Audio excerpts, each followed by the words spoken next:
WWT presents Partner Spotlight. Hello, everybody, and welcome to another Partner Spotlight brought to you by WWT Presents.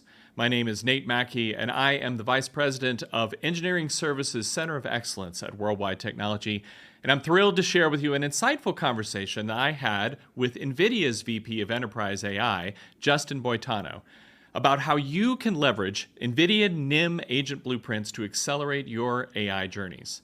So many of the clients we work with, from the giant Fortune 100s to mid and even small market companies, are asking how to get started with AI. In this conversation with Justin, we'll discuss how you can implement and scale AI in your organization, highlighting NVIDIA's role in accelerated computing and generative AI, and talk about the important transition from CPUs to accelerated computing for data visibility and cost reductions. We'll also touch on important topics like security measures, regulatory considerations, and using the right AI tools for specific purposes. Just to give you a note, this discussion was recorded in front of a live studio audience at WWT's global headquarters. So without further ado, let's dive in. Well, it's a cliche at this point to talk about how generative AI has really had an incredible impact on the tech industry, and NVIDIA's been right in the middle of that. So I can only imagine how exciting it's been for you to be part of NVIDIA at this particular time and place, and what's going on. Yeah, no, it's well, like we say, it's like the industry's biggest transformational force. Being applied across every industry right now to really drive this new level of automation and enterprise productivity. So I guess we're fortunate and excited to be kind of in the right place at the right time as the world kind of moves in these two paths, right? One is the world's realized that CPUs and Moore's law has kind of really slowed. So the only way to drive data visibility across the enterprise estate is to move to this world of accelerated computing. And so we're working with many customers to see, accelerated computing drive big cost reductions, through applications like Spark and big data processing. And then at the same time, generative AI obviously was just born through this whole ChatGPT moment just a few years ago, and it's a really quickly changing world that we're getting to live in. So it's a very exciting time. Yeah, absolutely. Well, I mean, as much excitement as there is and as much talk as there is about generative AI, it feels like, customers are still hesitant. They're expressing that they feel challenges around implementing AI, around education, around readiness, around integration. So, what do you think it's going to take to increase adoption of these kinds of generative AI applications outside of, the high-tech companies? Well, honestly, the work that you guys are doing with AI Proving Ground is honestly an amazing resource, I think, to the world's enterprises. I'll start there, but I'll say, if you step back for a second, the first wave of AI obviously happened in these internet scale companies where they have teams that can build these foundation models and they can insert them in these internet services, and they're great for personal productivity. And I think the team talked about that a bit through Office 365 or Einstein or some of these other platforms adopting generative AI, and they're kind of to drive the individual personal productivity that's going to help them do call summarization, take notes, create action items, and really kind of record what's going on across the enterprise more effectively. But the next wave of AI is really going to happen across enterprise data centers through what we call agentic AI. And the reason that it just makes sense in so many ways is, your workforce isn't an individual being productive. It's about, teams working together. And agentic AI is about, teams of AIs working together. And you can think of them almost like your digital workforce. And your digital workforce has to work, to complement your human workforce. And really, it's the building of these new agentic applications that can tap into all the different data silos of the enterprise to reason through complex business problems.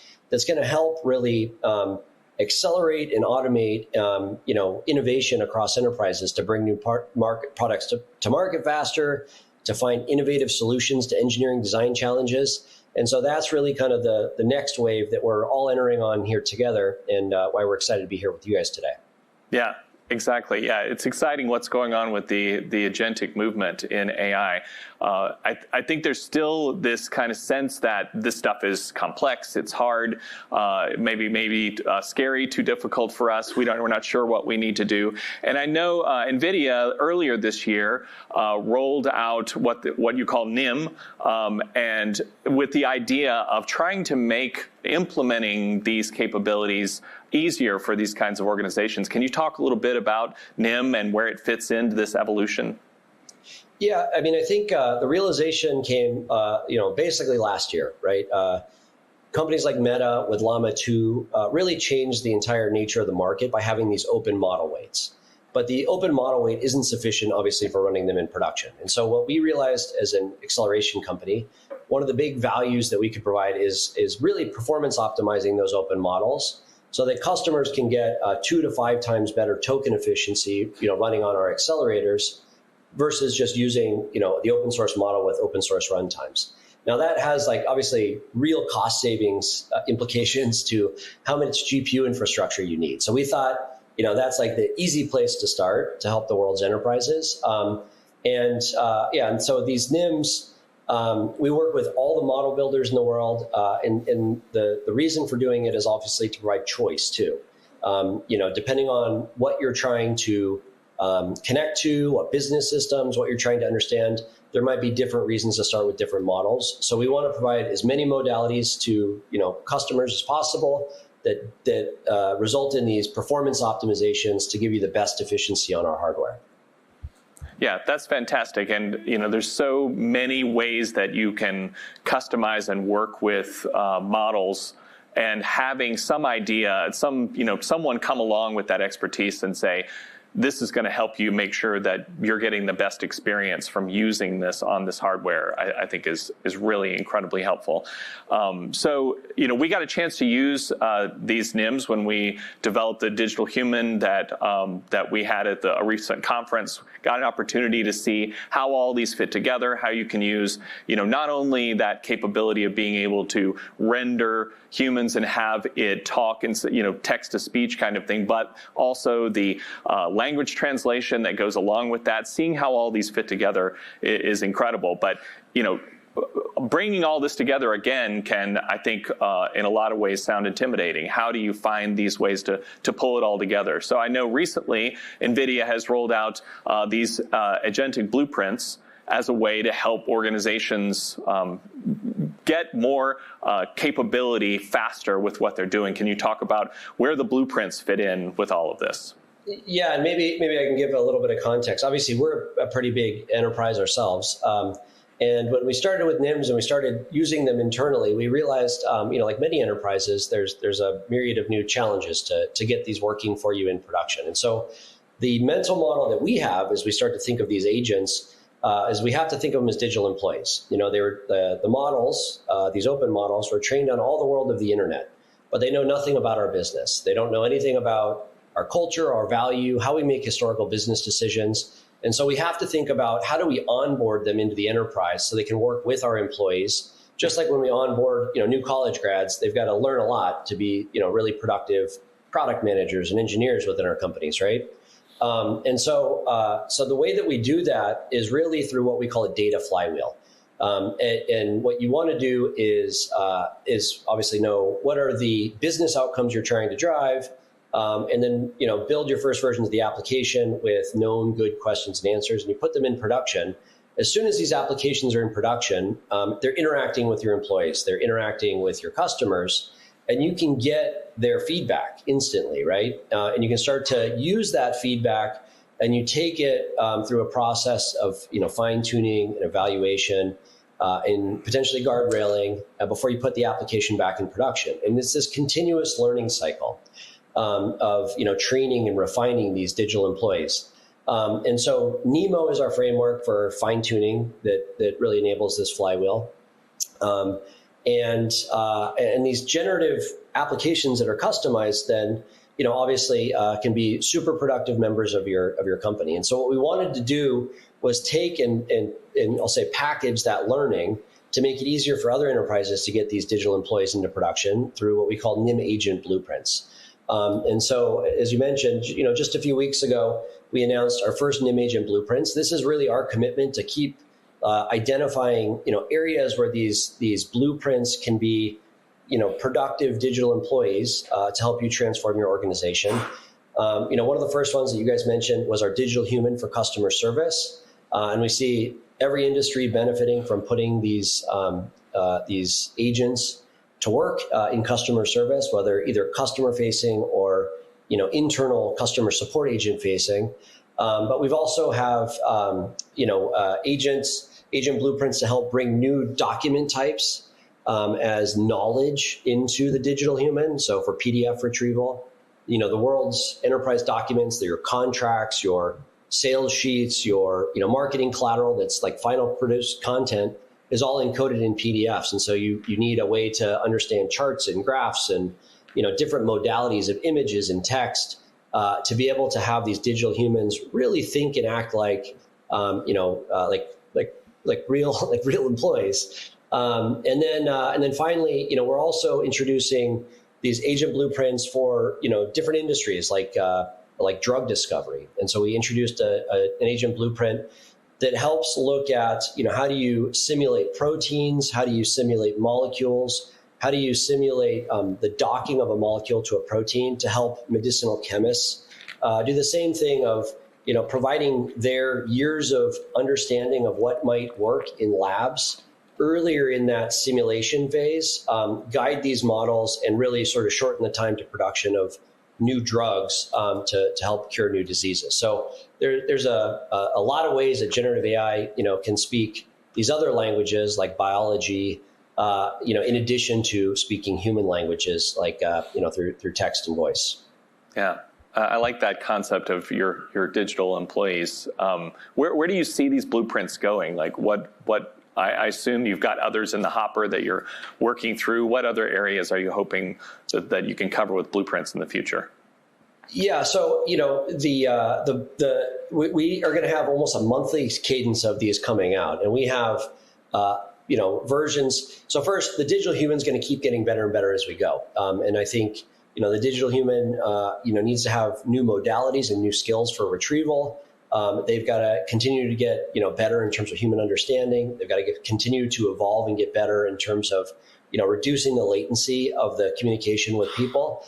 And so we will both have releases of the ones that we shipped, but we are also seeing things like doing predictive maintenance through generative AI to address industry use cases in manufacturing or retail shopping advisors, coming out. And so there will be, a number of industry specific use cases and kind of, advancements in the core technology as we go. Yeah. Oh, that's great to hear.